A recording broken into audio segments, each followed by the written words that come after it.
Xi has ordered the People's Liberation Army to be ready to take Taiwan by force by 2027.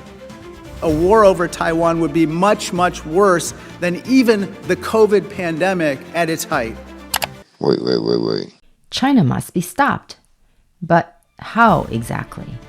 And prevention only works if Xi believes that the cost of aggression is too high to bear. That requires action, serious enough, visible enough, and fast enough to shift the risk calculation in Beijing. Seriously, Taiwan matters. Taiwanese American living in Europe. These are my guinea pigs. They're also worried. China sends more warships and warplanes near Taiwan every day.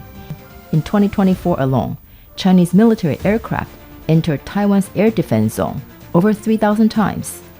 And no, they're not delivering Amazon packages. An invasion feels like it could happen any day. So what does the US Congress say? While these air crossings happen almost daily, making invasion seem possible, a more likely scenario is a CCP-led blockade of the island.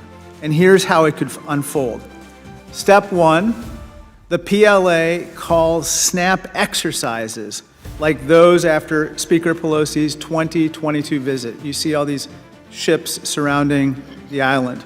Step two, instead of leaving, PLA warships stay in place, and then Chinese Coast Guard and militia vessels fill the gaps, creating a de facto blockade, which of course is an act of war. Step three, the real test comes when imports try to reach Taiwan, as you see here, but they are stopped by the CCP. In that moment, we are on the brink of war.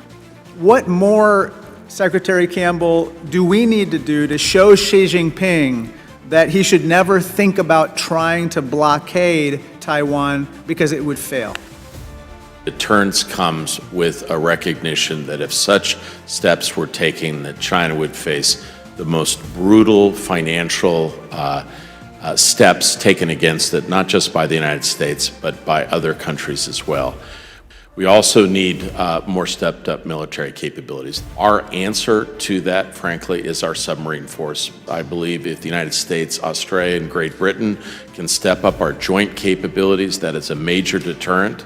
We need to keep that area of advantage where we are still 10, 15, 20 years ahead of Beijing and in operating in the undersea domain. As long as we have that, it would be very difficult to effect a successful blockade against Taiwan with those capabilities. That's the area that we need to double down on. Okay, that's sort of reassuring. Blockade Taiwan? Sure, if you're into losing money and ships. It's that classic try me face. And let's be honest, no one smart ever does. But is that enough to actually prevent an invasion? With friends, yeah, a good bit. And again, I'll just remind people that at the end, the objective is to invade it. And that's the most dangerous scenario. So you can't get that force across 100 miles without us seeing it. The People's Liberation Army, the PLA, is China's primary instrument for forcibly invading and unifying Taiwan. If the PLA army cannot land, cannot maneuver, cannot hold ground, and cannot subjugate the people of Taiwan, it cannot win. If we can prevent them from even attempting to cross, we deter the war altogether. No other service delivers long-range fires, integrated air and missile defense, theater sustainment, command and control, and mobility across scale like the U.S. Army. These are not future capabilities. They are being fielded now through multi-domain task forces, logistics hubs, and joint fires networks in Japan, Korea, the Philippines, Australia, and beyond. But we need to go further and faster. We must establish a distributed, resilient land power posture across the first and second island chains, backed by rapid access agreements, robust joint exercises, and pre-positioned equipment that accelerates our response times. This is not just a U.S. Army issue. Our most capable partners in Asia, Japan, South Korea, the Philippines, Australia, India, and Indonesia, all field large and capable armies. If we integrate them, if we train and network them to operate with U.S. forces, we create an Indo-Pacific land power network that multiplies deterrence tenfold. So, stronger alliances means stronger deterrence. Basically, mess with one, mess with all.